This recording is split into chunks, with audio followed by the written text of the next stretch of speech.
This is the Average Guy Network, and you have found Home Gadget Geeks, show number 667 with guest Christian Johnson, recorded on January 15th, 2026.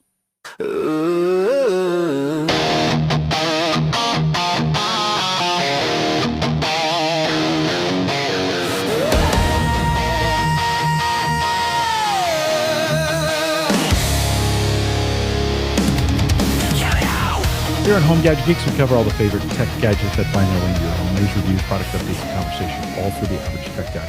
I'm your host, Jim Collison, broadcasting from the AverageGuy.tv studios here in a beautiful Bellevue, Nebraska. It's beautiful because it's winter, but it's not that cold. I don't know, Christian, about you up there in the Maryland area. It's been unseasonably easy as a winter. Maybe are you feeling that at all, or is it just Nebraska? I don't know. It's certainly we've had some interesting warm spikes. We've only had one brief cold spell so far, and no real snow to deal with. So yeah, maybe that's right so far. I know, and it's mid-January, and you're kind of thinking, well, there's maybe 8 weeks of winter, right? Possibility. Right. And you get that occasional weird storm in April. We've had it snow as late as May. But I'm kind of feeling good about the winter. I just jinxed it, and that's now we're gonna get crushed. Well, anyways, make sure your HVAC is tuned up. We just installed a brand new one, and I'm put in a cold climate, Dave Lennox signature, and I'm like, on the one hand, happy with that. On the other hand, I'm like, when will the cold climate arrive? No, that guarantees it's never going to get cold again. Yeah. I bought a generator. No, power hasn't gone out since. We'll never go out again. No, that's right. No, it always works that way. Well, we'll post the show with some world-class show notes out at theaverageguy.tv. Big thanks to our Patreon subscribers. If you want to join that team, there's a few spots open there for you. Bob Carpenter just recently joined us, and you can too. Head out to theaverageguy.tv/Patreon if you want to join that team. $5 plans, do it for 1 month or as long as you want to hang around on the team. Listen, many of you have been on that Patreon team forever, and I appreciate you guys doing that. So thanks for all those who do that. And then if you're purchasing, I know the holidays are over, but we're still not buying gadgets, right? Everybody's still buying gadgets. Those things you didn't get for Christmas, head out to theaverageguy.tv, of course, powered by Maple Grove Partners. Don't forget about that. Head out to theaverageguy.tv, click on there's an Amazon affiliate link. You just click through it. You don't have to do anything else, and we benefit from that as well. Christian Johnson's back. Christian, I'm supposed to have you for 666. You alluded that earlier. That was going to be the 15th anniversary of Home Gadget Geeks. Mm-hmm. We're gonna talk a little bit about LePro lighting here in just a second, but let's dive in. 15 years. Yeah. We've been doing this 15. What? I've been doing it not every week, but most weeks. You've been on again, off again over the last decade or so. How does that make you feel? 15 years. Old. But at least we could probably have AI take like a thumbnail from every single episode and stitch it together and be like, this is how much older you now look. And it would be easy to do. It wouldn't be a hard experiment now. So yeah, that would be crazy, wouldn't it? Maybe the both of us. I had darker hair. Yeah. You were a lot younger. Create one of those like white book flip pages where you flip one page at a time and that'd be kind of fun. Good use of AI. Maybe. Speaking of AI, this is a miracle. Tony Rayner and John Biggs here at the same time, and unbelievable. So, gentlemen, thank you for being here. I know you guys. I thought maybe at some point you guys were the same guy, but good to have you both here. 15 years. Hey, big thanks to our listeners, whether you've been listening for the last year or you've been here since the beginning. Or you listen to me, and I think you were on Home Server Show. Did we ever have you on Home Server Show? Yep. Did you ever? That was actually how we originally got connected. Was a guest appearance on Home Server Show in 2011. Did Zadler find you? Was that I think Zadler found you somewhere, right? Was it through Biosmods? It was actually the original Magic Wake on LAN for Windows Home Server plugin for Server 2003. And I think Johnny was one of the first customers, and then was like, wait a second, you need to come on this show. Yeah. So. I remember him talking to me. Hey, Bust Out says he's here too. So thanks for coming out. I remember him saying, I was chatting with him on a Saturday or something, and he's like, I met this kid. He's like 15 and he's doing all this cool stuff. You got to meet him. You know, I remember that day. Yeah. And him talking to me about that. We had you on and met you. Then we started talking and started digging in, and then said, "Hey, let's start our own show," kind of thing. And super fun. 15 years later, here we are. And then hosting Average Guy has been a great experiment into building out hosting hardware, which, you know, is kind of sad in some ways now too, because as much as I love doing the hosting for the Average Guy and other communities, it's almost impossible to host like AI in your basement, like the model of 15 years ago when we were doing the Average Guy in your basement type hosting. Is just the economy of scale power wise is just a little bit different. So yeah, consumer grade hardware is going to get interesting. I mean, if you think about NVIDIA announced at the CES conference this year their Vera Rubin platform, which was impressive because it normally, when a chip manufacturer does a redesign for next generation, they don't change all the chips at once. They usually change maybe one or two, but like doing 6 or 8 altogether is kind of like crazy. And of course, that's exactly what they did. And so from Blackwell to Vera Rubin was like this insane amount of, I think it's like 250 terabytes per second interconnect. I don't remember the full statistics, but it's like what is in one rack of Vera Rubin is almost like 5x Blackwell. And, you know, the cooling technology that they used, I think, has helped them have this massive 5x. But it's like when you look at the generational jump they made in one move of enterprise NVIDIA AI hardware, and then compare that to the level of move on the retail side, where it's like, you know, you want to go buy a 5090 GPU, you can go buy a 5090 GPU, but like, are you really going to be excited about the 6090 GPU that there's no real anything about anything to discuss? Yeah. Probably not. And so in some ways, the consumer and retail side hardware is getting much less love as a result. Yeah, no, for sure, right? I mean, we've seen RAM prices just go through the roof. Hard drives, same, not as much from a percentage. But I was tracking hard drive prices for a long time because of the Chia that I mine.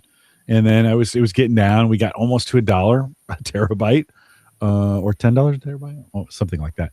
And it bounced to that level for a moment, and then it was gone. And it was back up 30 or 40%, whatever. RAM is out of control, right? I mean, we're not building systems. You know, I was glad 2 years ago when I built my system, I put 120 gig of RAM in it, just filled it out. I'm glad I did. Like, I wouldn't want to try to buy that for whatever reason, you know, and have to come across that. From a hosting standpoint, when we think of Maple Grove Partners, is this affecting you guys at all? From, you know, is this a cycle you're just going to wait through it? There may be some cheap hardware on the backside. Yeah, I mean, you're kind of crazy to chase DDR5 RAM right now unless you're doing high-end AI applications. Like, and somebody else is paying for it. Yeah, someone else should pay for that. Right. But certainly, like, you can get really plenty capable systems for most web hosting use cases in the DDR4 generation still. And so you're going to pay a fraction and still meet most application demands that are needed. And if you need to scale those, just get more DDR4 based things. But it's pulling the price of DDR4 up too, right? With it is, right? But it's still like an order of magnitude difference. And so, interesting times. Joe says he had a client gift him a server with 192 gig of RAM, DDR4, right? And air crushing. Might take the rest of the year. Yeah, to sell that thing. Take the gift.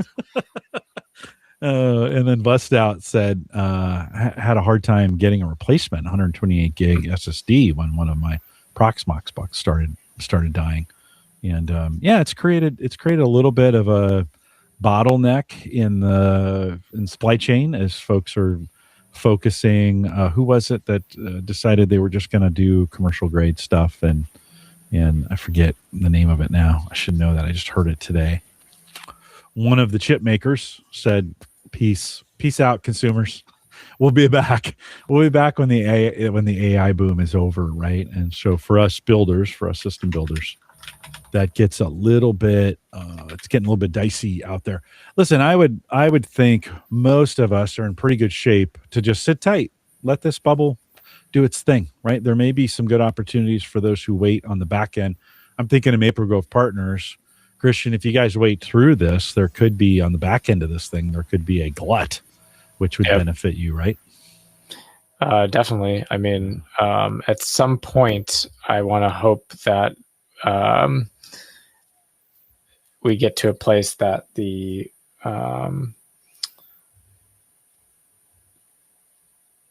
algorithms either gain efficiency or the demand curve go like it. There's actually a couple different reasons demand could go down. One of them could be just the sheer electricity is currently the limiting factor, not chip production. So like if backlogs remain high because data centers can't land these things fast enough, then that may create enough excess supply to then drive down costs for quite some time. Alternatively, the algorithms get more efficient, and then memory demand gets lower.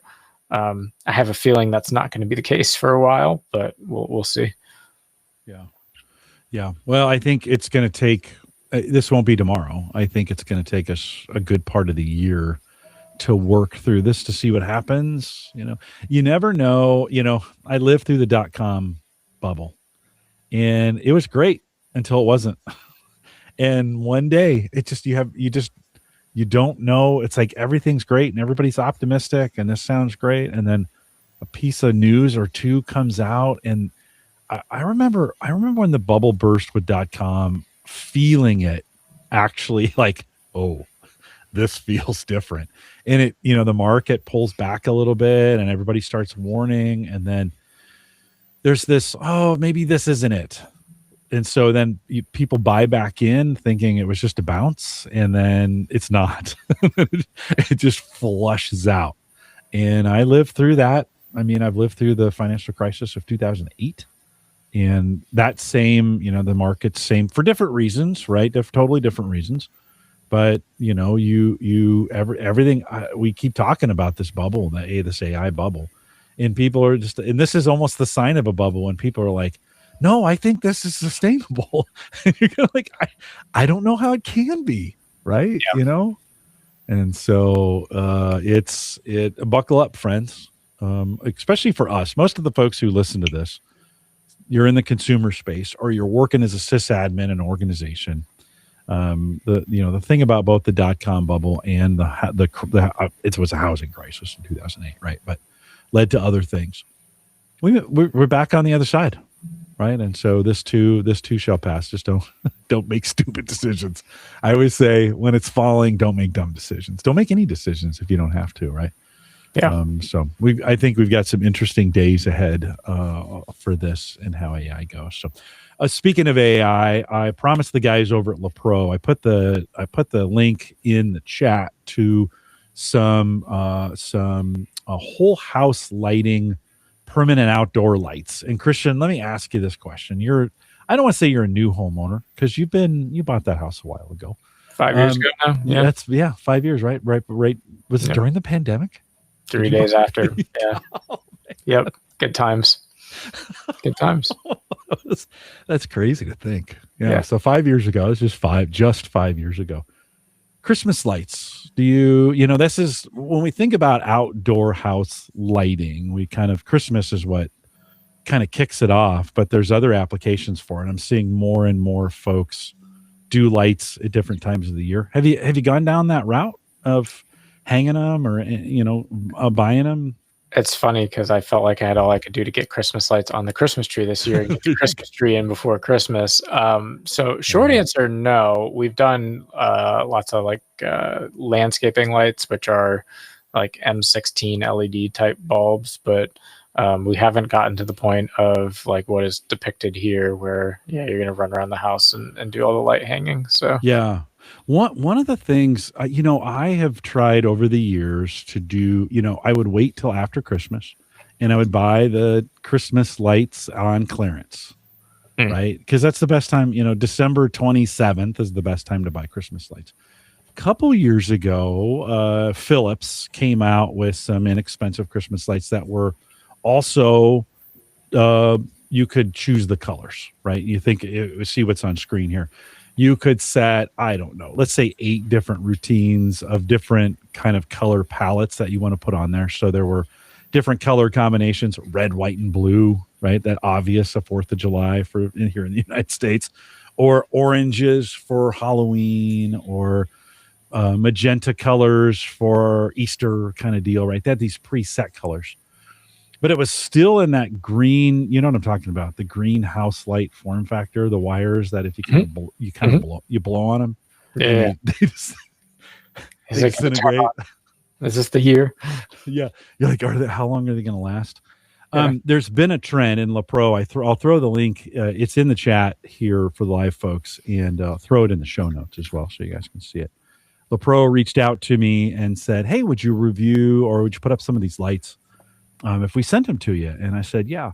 Now, don't get me wrong, like anything along the lines of whole house lighting and, what I'm showing, the package I'm showing, they come in 50-foot increments, right? So it's about $100 a foot. So 50 foot would be 100, 200 for the 100 foot, then 150 foot, about 300. And, but large and let me when you think of this lighting, let's see if they got a picture of those on there. I don't think they do. I have a picture of them that I'll show you here in just a second, but pretty large. If you think about like a silver dollar size lights, right?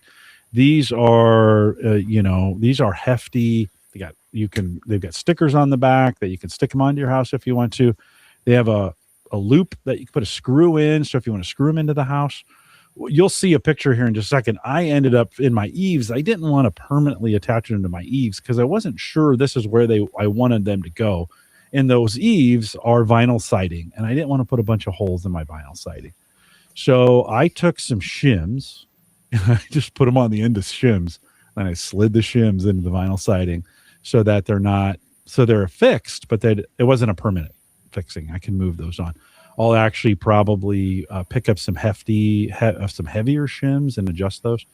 But you can see here, when we think about whole house lighting, you can get kind of crazy. And you're like, yeah, Jim, but your house doesn't look like that. So maybe it does, though. Hold on. Let me replace that with this. I went out the other night then and took some home videos of this. We'll throw that up in the share. And you can kind of see this is my house. And, you saw those pictures online and you're like, oh, that's somebody else's house. No, this is actually pretty doable. Now, Christian, this was a 2-hour setup for me. I'll be honest, I didn't do the high eaves, right? Okay. I was like, yeah, that would be one of my challenges. Yeah. Yeah. I was like, I'm going to keep these kind of low. There are services. There's folks you can pay to install these for you, but I think they're intended to be kind of installed on a permanent basis. You can see the solar panels there. There's a good shot of the solar panels and the lights moving around. It gives me an opportunity to put those, to show that off.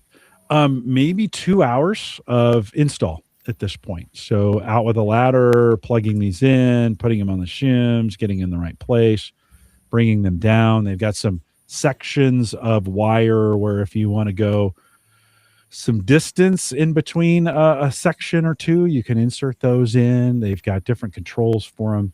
All 150 feet that you saw there, we'll play that again. All 150 feet you saw there, 30 watts of power draw on that. So, when we think about the efficiency of LCD and LCD lighting, 30 watts, not bad for that kind of setup. I know, Christian, after seeing this and thinking about your own, and let me also say each one of these lights is also addressable. So I could go in, I'll show you in the app here in a second. I could go in and set these to permanent brightness or light color or whatever. So they're always the same. I'll show you on the app here in a second. But as you see this, does this give you any ideas of like, if you're going to do some lighting on your place, do you go this route instead of maybe doing what you're doing before? Yeah, that's pretty cool. In my case, I wasn't doing anything before, so this is inspiration. One of the things that I joke about is that it is almost, your video is almost doing the exact color pattern right now of my keyboard, just as more of a rainfall. So it reminds me a lot of the same style of RGB activities that you can do with computer hardware. So that's pretty cool. But yeah, I mean, they're very neat. Certainly LEDs are, from a longevity standpoint, I think a much better investment than buying the lights that keep failing every couple of years. And so, but also the programmability of this to do, customizations, I think is pretty unique. So pretty intrigued by the fact that you can get as nerded out as you want with programming the individual lights. So yeah, if you want to dig in, you can come in. They showed this on the app. You can come into the DIY spot and kind of customize everything. Now, be super transparent with you. I'm not a DIY customize everything kind of guy. But you could, if you wanted to control everything, set your own colors, set them, control them, set them up, brightness, dimness. How many presets does it come with? Well, it's kind of unlimited presets. So like on the AI, and of course, everything's AIified right at this point, but you can come in and either with your, you can either type it in, or if you and say what kind of lighting you want. So like I could say, let me come in here and say, I'll just say Star Wars. So give me some Star Wars lighting. Right. So then it's going to come up and give me some AI options for, okay, this is its interpretation of what you're saying with Star Wars. And so I can click on that, take me over to the AI side of things, and it's going to give me 7 or 8 presets on what its interpretation of Star Wars lighting could look like. So I've got some moving lights here. I've got a snake, we'll call it, right? Some maybe minimalist lighting that's here, and you just can choose any one of these. This is live in my setup, so as I click on this right now, it's now outdoors changing to those colors. What's kind of interesting about this is my granddaughter was over on last Saturday night, and I said, hey, you want to play with the new outside lights? And we just sat there and put up one AI thing after another. She picked different colors. If you want to save them, you can. So you can come in here and you can edit that if you want to drop in and choose different colors on that preset. You can do that, and then just save it as your own setup, right? And you can always come back. The presets are pretty unlimited that way, and you come back and choose if you've got something you like. You can come back and grab it. Does it have a music integration at all? Yeah, so that's a super great question. Almost like I set you up for that. So you can come in with the music piece here, and in this case, it's pulling it off of the microphone. Okay, so my phone is right here. It's pulling it off the microphone from my phone. I don't have a mic outdoors on this one thing. So you're seeing as I'm talking here, the lights are moving, right? So it's listening from a music standpoint. So if we were playing music, my phone was outside, it would pick up that music and play those things, do the lights associated with it. I'll be honest with it. I haven't dug in to figure out, or there's some ways to do that, certainly during the 4th of July here in the United States, as we're firing off fireworks. It'd be cool if it was timed to some of those fireworks, or if you're playing music associated, and I haven't done that yet, of timing it with the music, so to speak. So the AI piece gives you some flexibility on that. If you can you don't have to choose anything. Pick it, click the button, and you're off to the races from it. Comes with a pretty hefty power setup. It's got a transformer that's outdoor rated, so that I installed that on the deck. It's got a on-off switch on the outside as well that I put up underneath the overhang, so it's protected and covered. It's weatherproof, so you can be rest assured you can put this outside even in cold conditions. I think IP67 or something rated on that. You get more details on it. LePro, LePro, provided this to me, just to be super clear with that. But Christian, it was one of those it was one of those setups that I'm like, and I'll be honest with you, my neighbor did this with another brand. Govee plays in that space a little bit too, and there's some different options with that.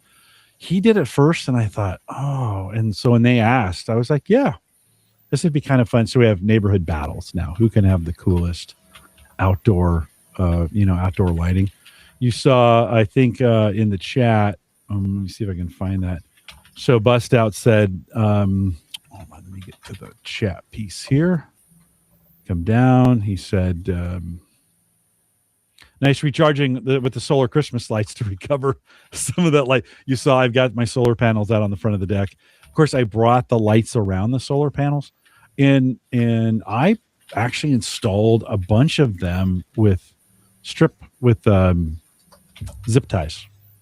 Like, I didn't want to permanently install these, so I just zip tied them onto some things and snipped the zip tie, and put it on either end. They've got little round lights, and then the wires come off on either side. Just zip tie them on, and you could put them up, because this would be honestly one of those gadgets that you would like, hey, I'd like to try this on my house before I I permanently start installing this.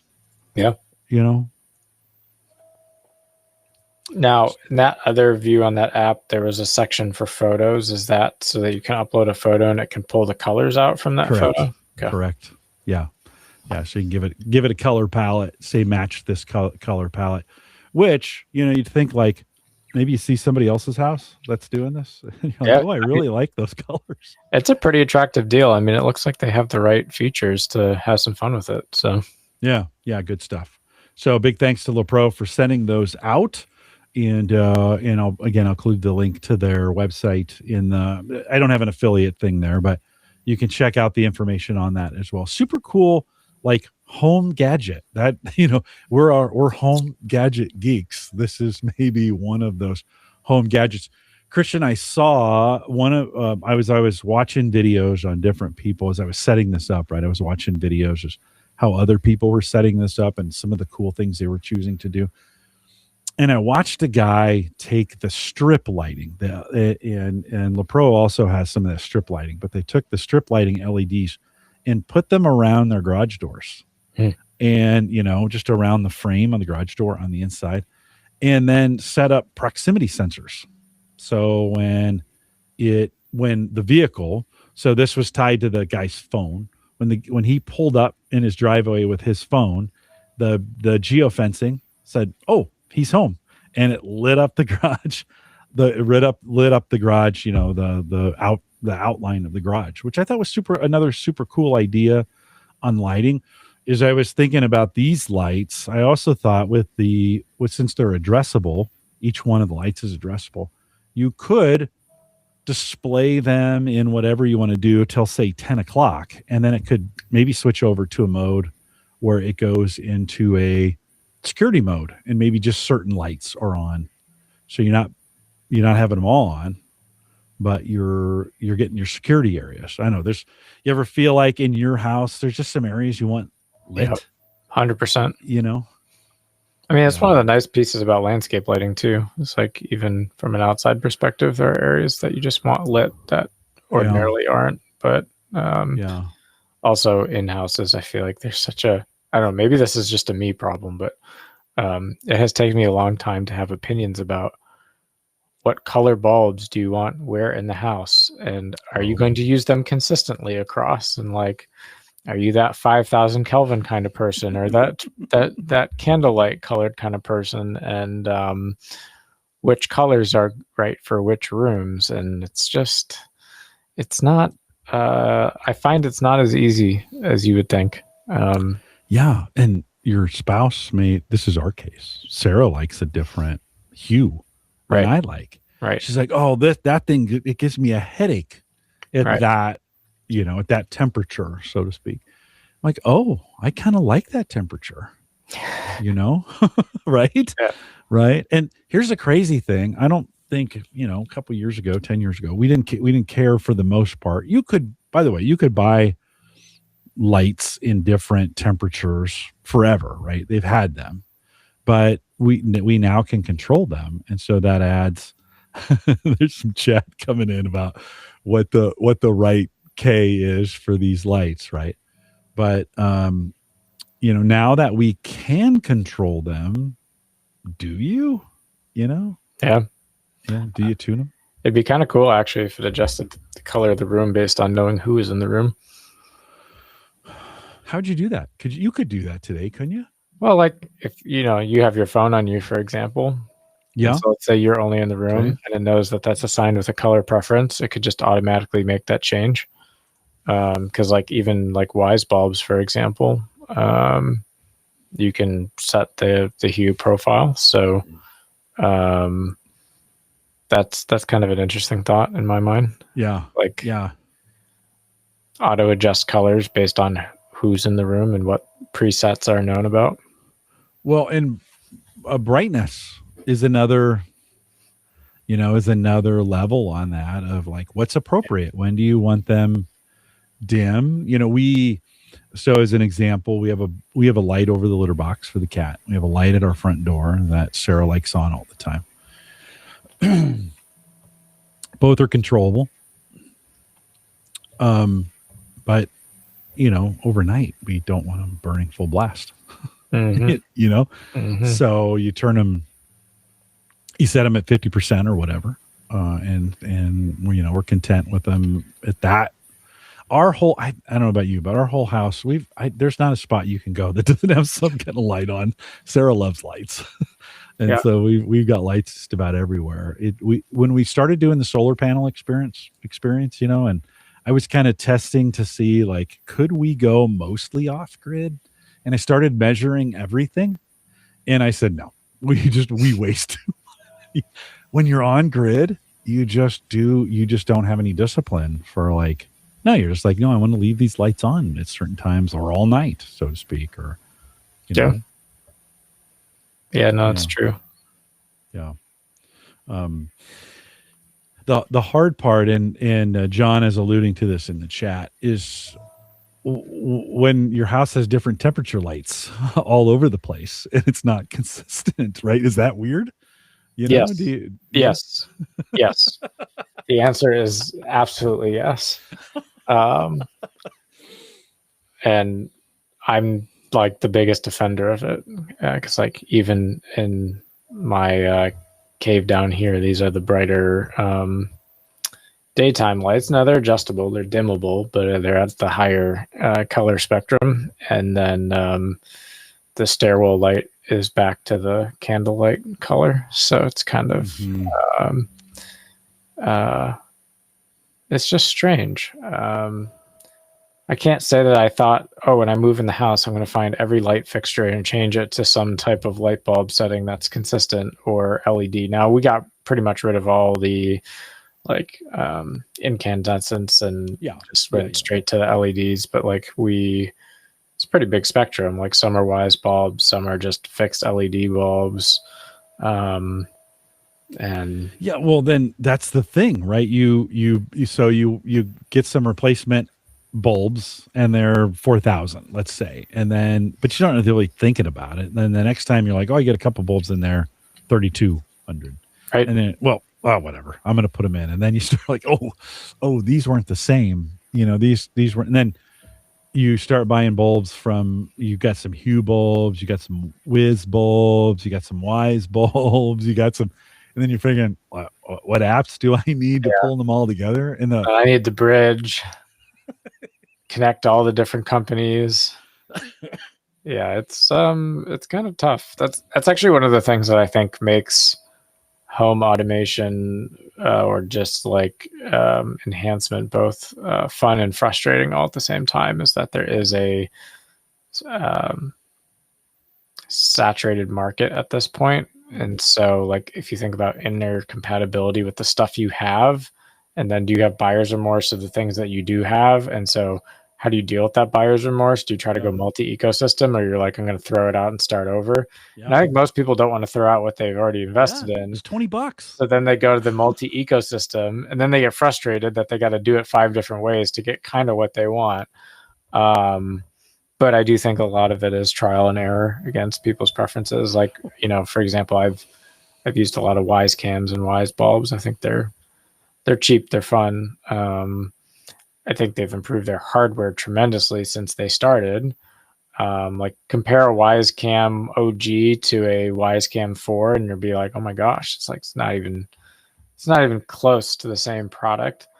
But then go compare your Wise to like Ring, and I actually think Ring is a bit higher end in total, in terms of the experience. And but like, I'm not motivated in the slightest to throw away all the Wise-based stuff I bought and go to Ring. No. And I don't want to go to a mixed ecosystem. So what am I going to do? I'm going to keep buying more Wise stuff. Yeah. So you just kind of get into these weird vendor ecosystems within the home automation space, whether it's lights or cameras or garage doors or window blinds or like pick your thing. It's not, I don't think there's great guidance on how to strategically think about that before you just start buying things. Yeah. Well, and if you say you started in the ecosystem, 5 years ago, I've got a bunch of Hue bulbs that I mixed in with some Whiz bulbs, and you're like, those Hue bulbs were expensive when I first bought them, right? Yep. And then you're like, well, you don't want to just throw away a good light. Why would I throw away a good light? Here's the other obsession with this, Christian. Since I started doing solar, I started purchasing these. These are Tapo from TP Link. And these monitor the power output. This is how I know those lights, that 150-foot string is 30 watts because this is indoor. So I went and pulled it off so it wouldn't get rained on. But that's how I know it's 30 watts. You start measuring then all these things too. And you're like, oh gosh, man, that thing that I leave on actually is a hog, right? It's pulling some power down. Or these lights, maybe some legacy lights that you got outdoors that you plug one of these things into, and you're like, holy crap, that's 120 watts, continuous, running all the time. You start thinking like, okay, does that, you add up enough of those, and you start thinking. Ed Sullivan, who's a good friend of the show, he once I started doing solar, he's like, you're going to measure everything, and then you're going to start turning lights off and leaving lights off so that you're not, because you start making these decisions of like, man, that light's on all the time. That light's 120 watts. This is for some folks, we've put the incandescent bulbs we've replaced on the inside of our house. But when was the last time you checked the outside of your house? Like, those lights almost never go out, but you flip those bad boys on. Yeah, they're a blazing spotlight, but it may be one of those old incandescent that's probably not the right technology, but one of those older bulbs that's burning at 120, 150 watts. Have you gone around? Have you replaced your outdoor lights too with? We've just started replacing the landscape lights. Interestingly, those like MR16 bulbs, they don't die, they just get really dim over time. They just like slowly go into the ether. But the floodlights, yes, I've had to replace 2. I want to say I replaced both on the side I could climb onto on the roof, and the other side is it's about there. Like they work, but it's about there. So I'll get motivated one of these days to get a giant ladder out and go not kill myself to do it. But it's not for the faint of heart activity. So kind of want to plan to have a day that you can take your time to do it the right way. Yeah. Yeah, you almost have to think like when you're installing lights. I think sometimes we think about the optimal position for it. So you're like, yeah, if I could just get it up on the peak of the house up there, and you're thinking, friends, that's 2 stories up. Yeah. You're going a ways up there, and that bulb's not going to last forever, and you need to find an easy way to, you kind of find an easy way to replace that thing. And so it's, yeah, lighting is a challenge. And for the longest time, in fact, Sarah just told me the other day, I have a light in the basement that used to be upstairs. We moved we moved the light stand downstairs to use upstairs. I never changed it from all the upstairs lights. So when I tell the A lady, hey, turn off the upstairs lights, that light off downstairs goes off too. Could you change? Yeah. Can you change that?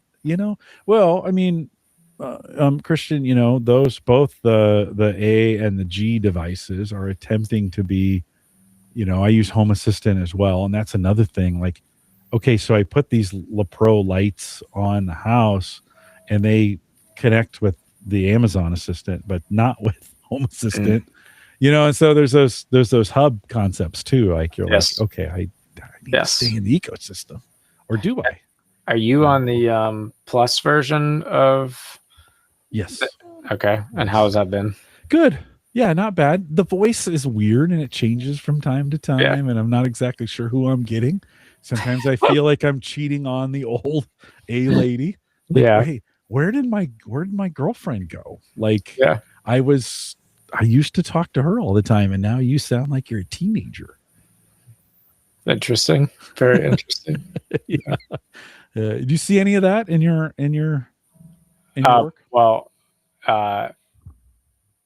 no, only because I have the original 1.0 Echo still sitting in the kitchen, and I'm like, that's the tube. Yeah, the black tube. And of course, it's not. Even though I've enabled the account for Plus model, it's like no. And so I actually reminded myself how dumb the OG one is just by being like, oh my gosh, like it's pretty rough. Like it's wild. Like if you want to measure how fast technology is moving in this era, just think about how that was considered cutting edge retail consumer technology like 6-7 years ago. And now it's like people are horrified by that original experience. And so truly both remarkable and brutal all at the same time. No, right on. But has become, I mean, for a lot of folks, has become their home automation hub. Right. A lot of, I think, I mean, I think if you're a home gadget geek, you may be thinking about Matter. I think for a lot of time we thought about Zigbee and Z-Wave, and then Matter kind of came along, and it's like, no, it's Matter enabled. But most of them are really playing to the Amazon or Google space, right? For the most part in that. And, we landed on Amazon a while back for those, and got them all throughout the house. It's hilarious. Sometimes we'll say things and one completely on the other side of the house will be the one that picks it up. And you're like, should the bedroom have heard that when I was saying it in the kitchen? And why isn't the kitchen one, picking that up? But but those automations certainly super helpful. I could have, as we're talking about these LePro lights, I've yet to hook them up to that automation. I just haven't done it yet. It's available. I could go in there. I think that's pretty standard, right? For most of these home devices now, they're defaulting to Amazon or a Google from that standpoint. I put mine on a timer, so I say, turn it on when the sun goes down. It kind of makes sense, right? And then turn it off at 10 o'clock. It doesn't need to be running all night. It's fine. It's just for the neighbors when they're coming home from work kind of thing, right? But there's all kinds of different automations you can do with those pieces. Yeah, 100%. So, yeah. Well, home lighting you're right. This is one of those things when you're thinking about like, should I standardize? And then it's like, that's like another purchase plus. Yes. Right? Yes. Yeah. Not a cheap dude. Yeah. If you were going to standardize on something, what do you think? Where do you think you'd go today? Would you go Wise just because you have that infrastructure that's in place, or what would you do? That's a good question. I have used both the Hue and the Wise the most. in general, I feel that the concept of having to have a bridge is kind of antiquated, but I don't know that it's not like a big deal to plug it in your network and let it sit and run at the same token. So, yeah, they're pretty efficient. Yeah. But I don't, it's gonna sound horrible, but like they both are lights and they kind of do the basic thing, and they connect up, and they occasionally get firmware updates. And so I don't know that I have like I said, I don't have a strong dog in the fight on a brand. Once I get locked into a brand, it's harder to want to change. But I don't know that I probably would value cost differential more than anything, because I'm not, and reliability. I would say the one thing that I think is a little bit weird about Wise is I frequently find there are a bit of timing delays between when the app sees a device is on or offline and the actual device, which I find annoying sometimes. And like, maybe that's my network, but like I have a Wi-Fi 7 network on multi-gig. So like if a Wi-Fi 7 with really good coverage can't do it, like what can? Now I know a lot of those IoT devices and smaller devices are all on 2.4 gigahertz still. And so mandatory in some cases. They're like, don't put this on 5. Right. And so that's intriguing. But ultimately, like 2.4 is a better range, but inherently less like reliable channel to use. So, I'm sure every one of those apps have their quirks. The other thing that I find is worth evaluating is how easy are the devices that, like, for most part, any of these devices will integrate with like Alexa fine, or with Hue or HomeKit, or anything that you really want. So that used to be a differentiator, and I don't really think it is anymore. Most of the protocols have kind of gotten the support that they need. So yeah, long way of saying that who you end up picking first biases you quite a bit. I think I probably index on cost more than anything else. And the experience with Wise has been pretty good. I don't know that I would say it's been life-changing, but it's gotten, it's done what I've needed it to do, and their hardware has gotten better over the years. So you mentioned firmware, which, as I think about the devices I bought just in the TP-Link space. So it was TP-Link at first, and then they became CASA, C-A-S-A, I think is what it was. Now they've changed to TAPO, and those all had various apps. Some of them work cross-app. Some of the apps I never reinstalled after I got a new phone.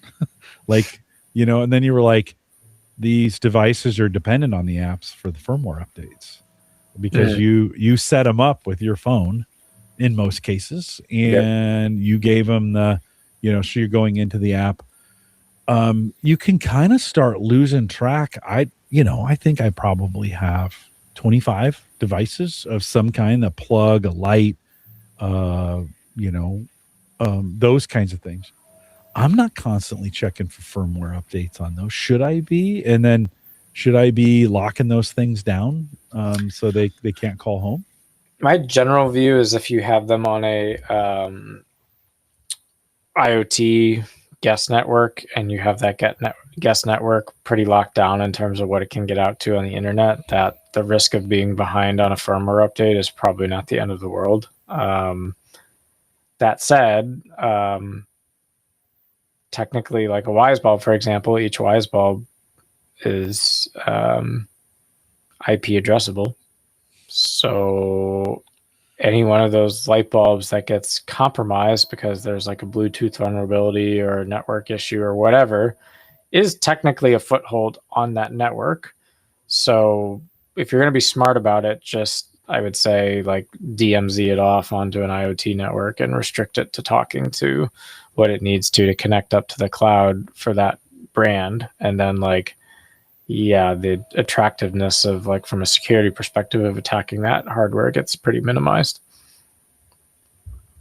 The other day, I was looking at the Wi-Fi networks that were in the neighborhood, and some of these devices turn on to a Wi-Fi network right away.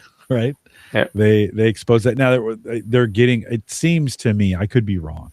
Seems to me they're getting away from that in favor of Bluetooth.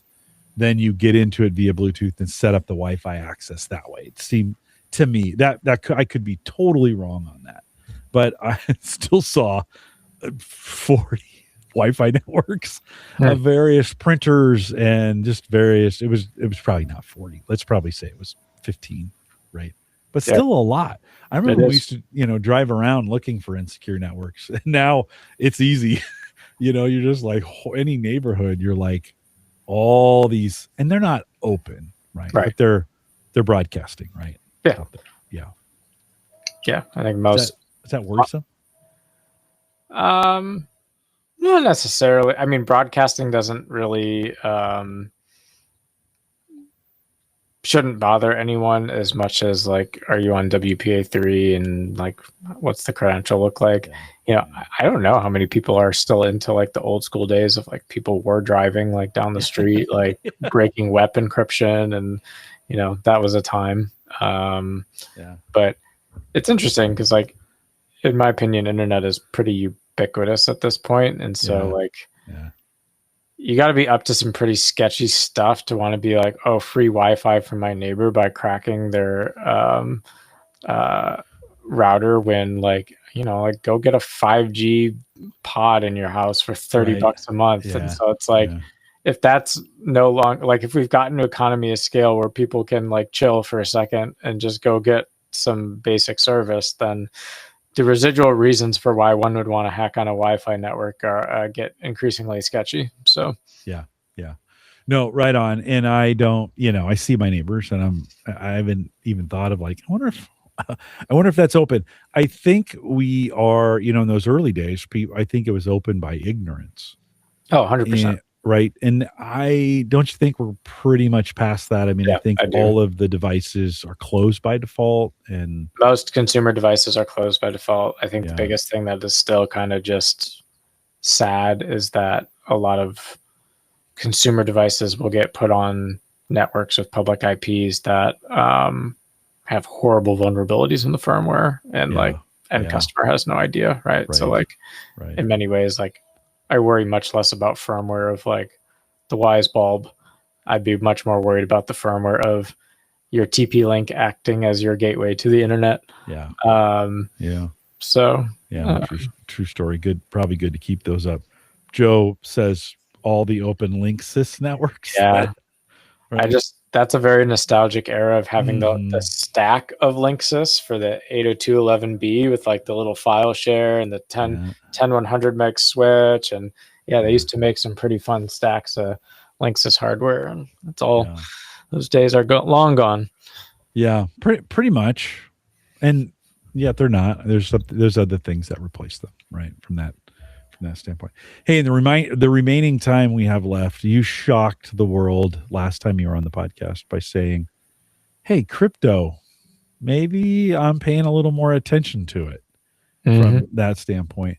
The crypto market has pulled back. We had a rush back in the spring.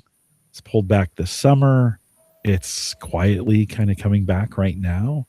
Update us on it's 2026. My 2026 prediction is we will be all-time highs in Ethereum, and really, I'm looking for a minimum of 7,000 price target sometime this summer. Really? Yep. Wow. Okay. And it's 3 right now for anybody not paying attention. Yep. Right. We're in the 3. So you're saying a double. Yeah. Okay. And I think that's a. Why do you say that? Yeah. So that's a base bull case. I think there's a few things happening that maybe others are either not tracking or not appreciating the value of. So the first is that if you think about the main difference between Bitcoin and Ethereum, two things, right? One is Ethereum has applications and smart contracts, and so it is proving itself as being like, if you have to summarize Bitcoin, it's store of value, but if you have to summarize Ethereum, it's distributed finance, it's DeFi, so or decentralized, sorry.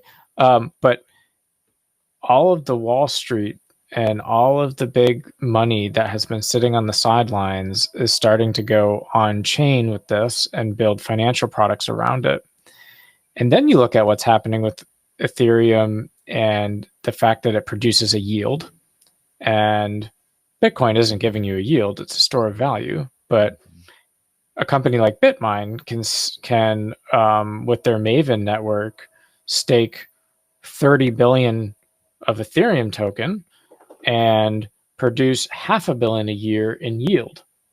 So that kind of becomes very interesting all of a sudden, because now you're starting to act like a money market fund, or a bank deposit with a annual percentage yield. So now you get to, well, why have big institutions been keeping money on the sidelines, but also starting to invest in the kind of financial layers that make up the layer 2, as well as the stable coins, which is a whole other segment of why I think Ethereum is the long-term winner here. And they're on the sidelines because big financial institutions want nothing more than crystal clear clarity on the rules by which they will play the game. And so the Clarity Act is making its way through markup. It was actually pulled last night. Brian Armstrong, CEO of Coinbase, pulled his support for it. So now they've pulled the legislation back off the docket. But I think they're going to figure this out and get over the finish line. And when that framework does get out and into law, look out, because all this liquidity that's been sitting on the sidelines waiting for rules, the rules are going to be there and the game will be played. And so I think many people understand how volatile crypto is, but I think they don't understand what are some of the moves that create that volatility and price action. And so I think Ethereum is a long-term winner because of some of these unique attributes that Bitcoin won't be able to replicate. The other thing is that from a payment processor network perspective, they are continuously upgrading the Ethereum network and making it faster and making gas fees and congestion get lower. And so like it's as much the future of finance and certain, advanced software as anything else that you could try to compare it to. And if you compare it to traditional primitives around like banks or money markets or credit card processor intermediaries, like they all see the writing on the wall. So like it's not a surprise as to like why stable coins are becoming so interesting. And that's before you even get into the tokenization of assets, which is something that also Ethereum uniquely enables as that base layer. Stable coins can come on top and provide tokenization. And so, a lot of these arguments that people used to have around like devaluing of the dollar or other assets goes away if they're just going to be tokenized, right? And so that narrative, which for years was extremely speculative, I think is much less speculative and is going to become very real, very fast when the regulations are done. And so I think you're seeing the technology nexus arrive. I think you're seeing the players are going to be getting off the sidelines this year. And so I think if you do any technical analysis on Ethereum, very interesting accumulation phase that we've been in. And so I don't think you would see much trouble at all being at 40,000 plus for an Ethereum token by 2030. And that may be a conservative estimate. And so sure, Ethereum to do well from a price action standpoint, you want to see Bitcoin do well and continue to grow store and value. However, if you go and chart the Bitcoin to Ethereum ratio, which measures basically which one is performing better relative to one another's market cap, a technical chart analyst would tell you that there's an inverse head and shoulders pattern on that ratio. And so the expectation from that is that Ethereum will outperform Bitcoin in terms of percentage move. And so even though these two often move in tandem, I expect outperformance from Ethereum. And I think that the longer term value is there as a technologist that, like, don't get me wrong, Bitcoin's the OG, has store value, but I don't know that it's the long-term winner because the applicability to Wall Street, in my opinion, is not nearly as strong, because I think financial networks and applications are going to actually be built on chain on top of Ethereum. And I don't see who's got a better moat or better solution that's going to weaken that position. Yeah. All those things that you're saying, I agree with. What's interesting, the price comparison between Bitcoin and Ethereum a couple of years ago was pretty close, and then of course Bitcoin ran away, right, and has gotten much more value. Now that's starting to reverse a little bit. I think both actually can do very well in the space. You know, in today's markets, equities fulfill some side of the market space. That's Ethereum. Gold has the other side, or precious metals, because silver 90 a share, or an ounce. It's been on a run, right? Silver has been on a run for sure. That's the Bitcoin side of the market, right? Where, you know, you're like, what does gold do?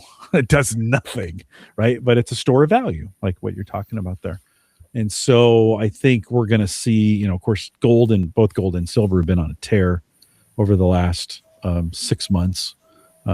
Typically that doesn't, you know, that pulls back some, but I like what you're saying. John in chat wants to know, it's Christian coin. Remember when we talked about Christian? Maybe that'll be a stable coin built on top of Ethereum at some point, and I'll do a launch announcement on the show if I get there. Yeah, right. No, right on. I want to be first in on that one. You talked a little bit about, you know, I have moved some into USDC on Coinbase, and you know, 6 months ago I was getting 4.5% easy. Like I couldn't get if I wanted to move that into the bank, I would have to work hard. Now there were some, you know, during the worst part of the post-pandemic, 4.5 at a bank was actually doable. I moved some fiat over to USAA Bank, right? A traditional bank, right? It's an insurance company, but they also have a bank. And I got 4, which I felt pretty great about. When have you been able to get 4% at a bank? Never. Not in our lifetime. We haven't, like, sure, in the 70s. You can see that, right? But that's pretty much gone. But those USDC or the stable coins were offering some of those. And, you know, I didn't take out a second mortgage, but I had some savings that I was able to move over there. Now, as that follows the US interest rate profile, right? And so we're at 3.5, the Treasury Department or the Federal Reserve. And that's come down each time they've announced a rate cut. The USDC has cut that rate on me in Coinbase. And it makes sense, right? That they're using treasuries for that, right? They do have some regulations. They got to buy some treasuries with that. That's the definition of a stable coin, right? In a lot of ways, which is good. Like, I like to see stability in that space because I think it brings some predictability. And that's really what the market wants, right? The market wants some predictability in what's going to they don't want somebody running away with this stuff or the shenanigans that went on, 10 years ago, right? Yeah, no, 100%. The market hates nothing more than how to price uncertainty. Well, uncertainty is high risk, and some people love that. Some people love that. Listen, the gambling has gotten out a little of hand. What's it? Polymarket. Polymarket, right? Yeah. I just heard today you can bet on housing prices now. Absolutely. If they go There's nothing you can't bet on Polymarket. That is the true joy of it. Here's what's been interesting with that, and I want to get your take on this. I have traditionally been. I pulled my headphones out. There we go. I have traditionally not been a fan of gambling, but one of the things is I've been listening to the Wall Street Journal podcast. Is we look at Polymarket and let's just say housing prices. Yes, okay, a little crazy to be betting on housing prices, but it actually gives us in some regards, a better view of the housing market because these 100%.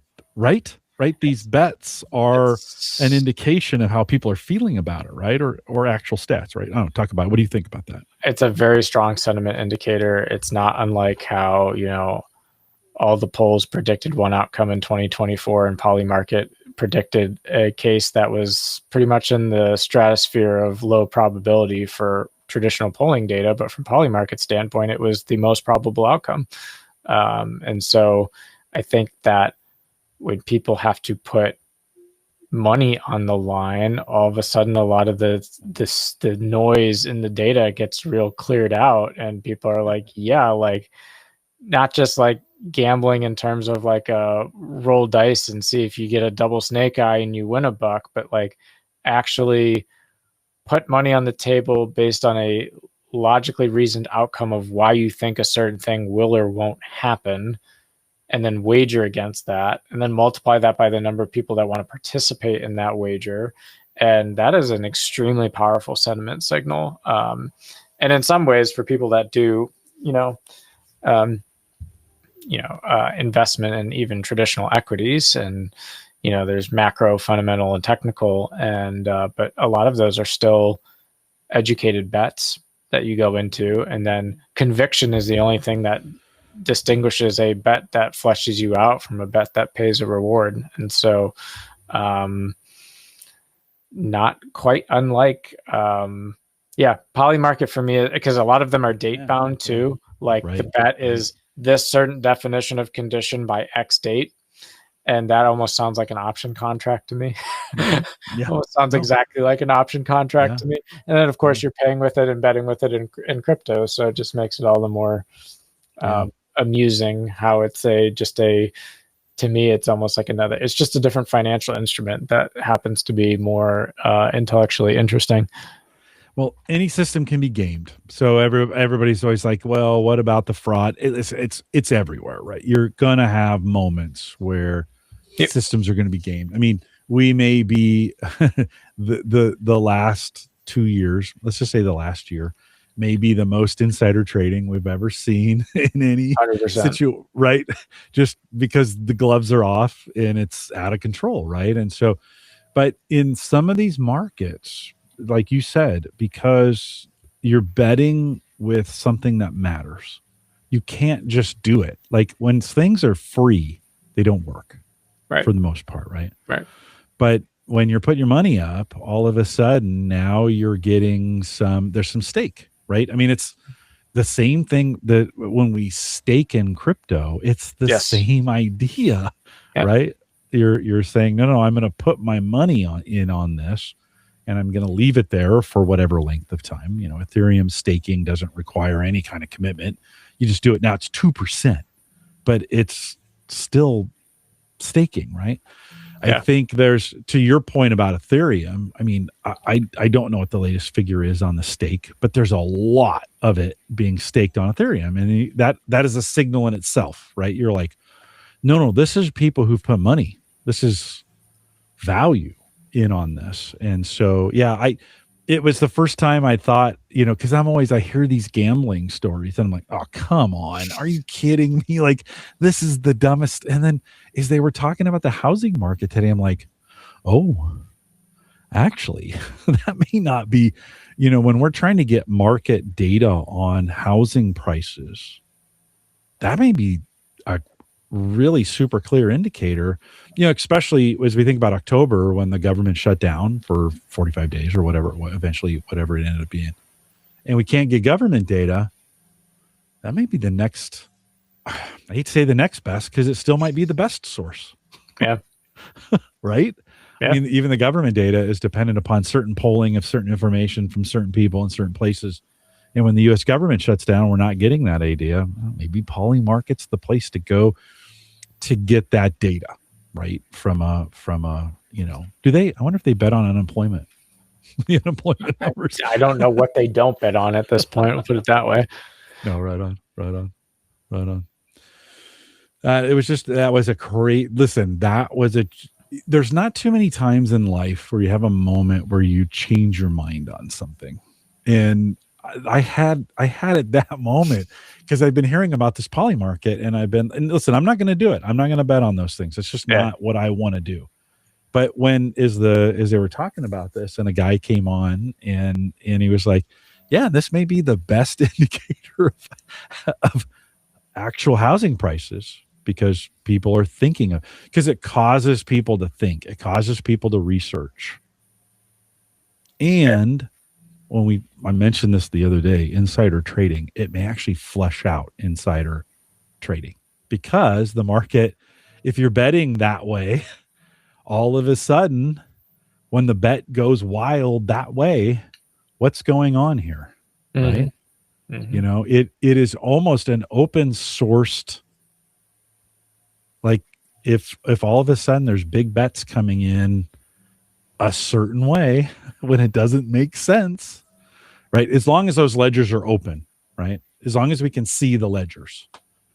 And I think that's maybe a little bit what's different here. I don't know. It was just an interesting thought. I don't know. You have any other thoughts on that?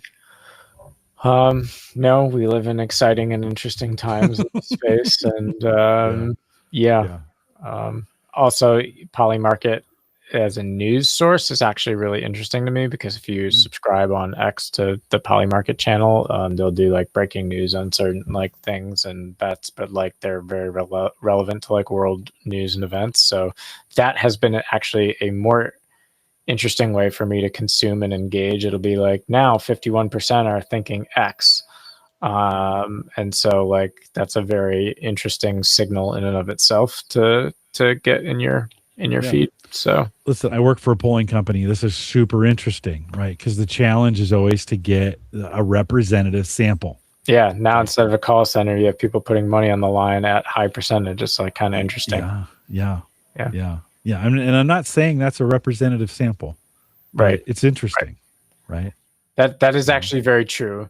You are correct that the people that would be making bets on Polymarket may not be a representative sample by any means. However, they're a very interesting community of ideas. So, well, they may even be the most engaged, right, in it, right? I mean, it just brings up. It's super interesting. It's a little bit of a new. I haven't thought all the way down this space, but it's been a little bit as I was listening to this, and I'm like, oh. Like, wait a minute. Okay. I've always just brushed this off as like, that's stupid gambling stuff. Like, why would anybody, I'm not a big gambler. I'm not a big fan of that. Although we say that, listen, even those of us who aren't gambling, when you buy your house and you take out a mortgage, you're gambling on a certain time that you're getting a certain interest rate at that time, whether it's going to go up and down at another time, right? Now, some people say that's not a gamble, but we spend more time than you think gambling on stuff. I'm not a traditional gambler. I don't like doing it. It's not my favorite thing to do. But these ideas of people betting, large amounts of people betting on an outcome of something that they're interested in, is a signal. And so you're kind of, for the first time, I was like, oh, okay, I'm not going to do this, but this could get really, really interesting. This could get really, really. I've always been intrigued by how Vegas gets the football. They get that right all the time. Like, you're like, how do they get the spread so right? And we may have a Vegas spread for world events or for economic indicators, some of those kinds of things. I don't know. I'd love to dialogue with you on that. I don't know how I feel or think about that. I'm just starting to think about that way, but Christian, thanks for we didn't plan on talking about that, but it's always good to spend some time catching up with you. Anything new Maple Grove Partner before I let you go? Anything new at Maple Grove Partners? You guys still just plugging along, providing great high speed. That's right. Storage. That's right. From people that you know and you trust. We hope you trust. Yeah. Nice. Still plugging along. Well, good. Anything else new before we cut you loose? I bought Microsoft Flight Simulator, or I received Microsoft Flight Simulator 2024, and I can perfectly It's the first, let everyone be known, it is the first application that actually does something with the rig I built back in 2020 that was super overpowered, right? So like my graphics card actually has something useful to do on ultra mode now, because I can actually use it to fly all of my instrument procedures in practice. And I have the Cessna 172 layout there. I can do all the practice approaches. Like, it's actually really great. So I got the Logitech hardware, which is like, it's middle grade stuff. It's nothing like to write home about, but the actual like, yeah, Microsoft Flight Simulator 2024, pretty radical, and it has extremely realistic aerodynamics. Maps are crazy, right? The maps are crazy accurate. You can use real live traffic. It's really cool. What I want, so I tried Flight Simulator back during the pandemic. You know, I built this really sweet rig, I think 2023, 120 gig of RAM. It's got a Ryzen 5. It's got a 3060 in it. I mean, it's good for me, right? Yeah. Not the top, but good for me. And I downloaded Flight Simulator, and I just couldn't, I didn't have the patience or the ability. What I really want is the AI version of Flight Simulator, where I say, okay, I want to take off from this airport. Let's go to 10,000. I want to have the mic, and I just would say, okay, 10,000 feet. And then, okay, let's go to 15,000 feet. Turn left and head on this course. I need a navigator. I need Sulu being my navigator on that thing. I need to be Captain Kirk. I love that for you. I need Sulu. Can I do that in Flight Simulator? Is that something you can do? You can definitely dial it down to the dummy mode that doesn't use the real aerodynamics for a given plane. So you can make it so that it's like, oh, I'm immediately crashing. You can avoid that, but I have not tried to put it in dummy mode because I need it in real world flight conditions for it to be useful for me. I don't want to actually fly. I mean, I want to fly. I want to tell it where to go, but I don't want to actually do any of the necessary. Yeah, that's crazy. Like, pilot stuff. Yeah, that's crazy. How cool would that be? Like, because I want to fly over Rome, or I want to fly to Moscow, or I want to but I don't want to do any of the hard work of figuring out how to trim and autopilot and all of that. Just punch in an airport code, crash on approach, and then it'll reset you in the sky, and then just kind of fly straight and level, and you'll be fine. Crash on approach. Yeah. Listen, I crashed a lot when I had Flight Simulator running. I was like, I don't know what I'm doing here. I don't know what I'm doing. Okay. Well, so that, no, I can't it's not AI-ified to where I can just say, I want to fly. I want to go to San Jose International Airport, charter a flight to Tokyo. I mean, you can definitely punch those in as source and destination airports and pick out the plane you're going to go in. Push buttons. Yeah.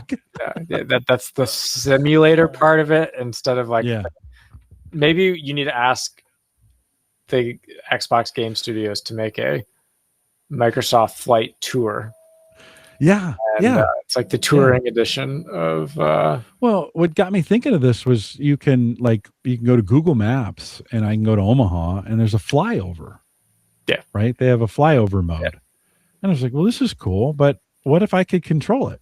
I'm like, no, I want to control it with my voice. Or whatever, right? Super simple controls. I don't want to set trim and spare speed and all those kinds of things. I want to take all the fun out of it, man. For you, maybe. I don't want to do it. I know you're doing real pilot stuff. So good for you on that one. But okay, I'll keep looking.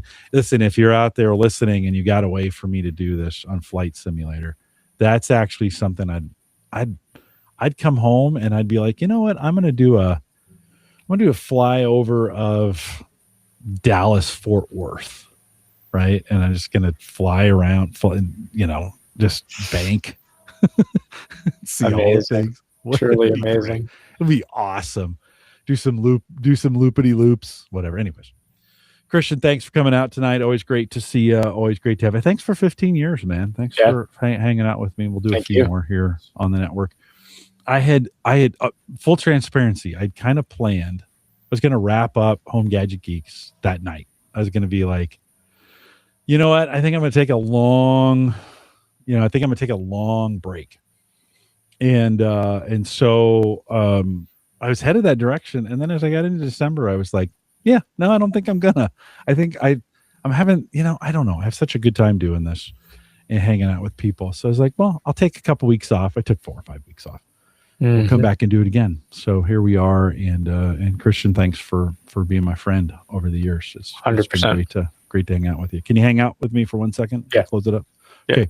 Just a couple reminders on the way out. If you want to join us in the Discord group, and it's not a very busy one, but it is one. If you want to join and got some questions, we've got some deals from time to time. The folks are dropping in deals out there. You can add up to the averageguy.tv/Discord. And then don't forget the averageguy.tv platform, both web and media hosting. We've been talking about this a couple times tonight, powered by Maple Grove Partners. Get secure, reliable, high-speed hosting from people that you know and you trust. So for more information, lots of plans. Still $10, Christian, to get something rolling out there? Yeah? All right. That's the best. Listen, it's cheap now. Like you're not finding that anywhere. Yeah. Prepay annually, $10 a month. Yeah. MapleGrovePartners.com. Christian will do just about anything for you. He'll get it locked in. We got a couple shows lined up. Aaron Lawrence is coming back here in a couple weeks. I got a special guest from the spacesafe.com talking about, let me see. Hold on. Let me pull this up really quick. There's a whole new line of home safes that got some technology built into them. And so we're going to talk a little bit about that. I've kind of gone back. Every once in a while, somebody will reach out to me and say, hey, can I come on the show? And I said, yes. So Oscar's going to join me next week. And we're going to talk about that. Andrew Morris, speaking of 15 years, Andrew Morris, you remember that guy, right, Christian? Mm-hmm. Andrew's joining me. I was speaking with him the other day. He's coming back in February. And then Aaron Lawrence is coming back on the 19th. She got booted by the internet when she was here in November. We were talking about Black Friday stuff. So we'll have her back on. We are live every Thursday, 8 p.m. Well, not every 8 p.m. Central, 9 Eastern out here at the AverageGuy.tv Live. Be back here in a week or so with more stuff for you. Christian, again, thanks again. We'll see you guys next week. If you're joining live, stay around for a little tiny short post show. With that, we'll say goodbye.